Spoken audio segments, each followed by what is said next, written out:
Good morning, everyone. Jeanette Biro here. I'm a medium and a channeler, and welcome to your Wisdom Wednesday Wisdom with Spirit. Today is an opportunity, like I do every Wednesday, where Spirit has a chance to come through in the form of either mediumship or channeling. So again, if it's mediumship, it's me interpreting, listening, receiving what it is they say, or make me feel, or show me, and then I share it with you. So that's really where I'm that third-party interpreter. When it is channeling, that's when Spirit moves more directly through me. I slightly move out of the way a little bit. They blend more with my energy and come through. And so when it's channeling, I'm hearing it for the first time as well. Whereas in mediumship, I hear it, see it, feel it, and then I share it. So we're going to see how it is because I never know what it's going to be until we start. And I think my guides kind of laugh and giggle at this because it requires me to simply show up. And so that's what I'm going to do. I'm going to just close my eyes, tune in, see what's in store, and then I'll let you know what I know as I know it. So just give me a moment here.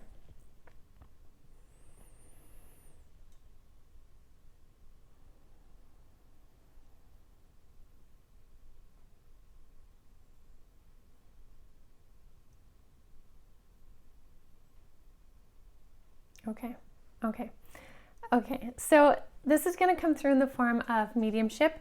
And what's interesting is it is my whole council showing up. Oftentimes it'll be maybe my lifetime guide or 3 guides of the light or, one of them, the healing guide, but they're all showing up right now. And what's interesting is they're showing up as a collective. Yes, fair. And so it is the 3 guides of the light that's speaking on behalf of all of them. And they are all showing up, they're saying, because they're representing the consciousness for all. And so that means kind of the energies behind the general consciousness of all of our guides. So that's the way in which they're coming through. So what they're wanting to say right now is they're showing me, when you have dice in your hands and you shake them up and you throw them on the table, in that moment of shaking it up is when things are changing. And what happens sometimes when things are changing is we resist the energetic flow of change because it's uncomfortable. They sort of touched on this, reminding me when I was away in Mexico. So if you want to know that message, go back a week or 2. However, with this one, they're saying sometimes in order to allow the energy of change to move through us, we have to abandon the way we perceive things to be. Meaning, this is specifically for those of you that are feeling really intuitive. Again, those are all of you watching this. I know you guys have found my channel because you are intuitive, you're energetic. So for all of you, sometimes we have to abandon the intuitions we think we know to allow space for those of the highest good to come forward.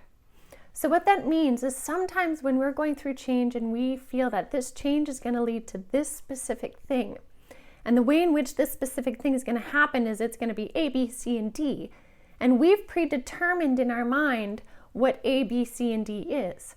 Sometimes we predetermine that from actual intuitive hits, which in fact are accurate, but sometimes that accuracy can change because the snapshot in time in which you were given that intuition, things may have changed since then.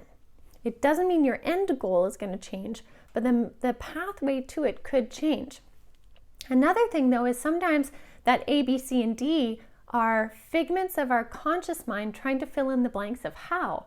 Because we have to remember that our brain likes to know how something's going to happen, how something works. Like, that is the left brain's favorite thing ever, is to understand the how of something. So if we don't get those answers from Spirit, oftentimes the brain will come in and try and hypothesize something that we then would see as a truth.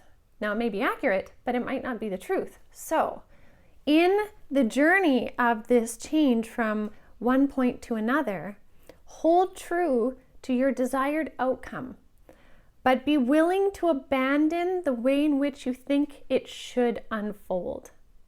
And they're really saying, repeat that. Abandon the way in which you think it should unfold and allow it space to unfold.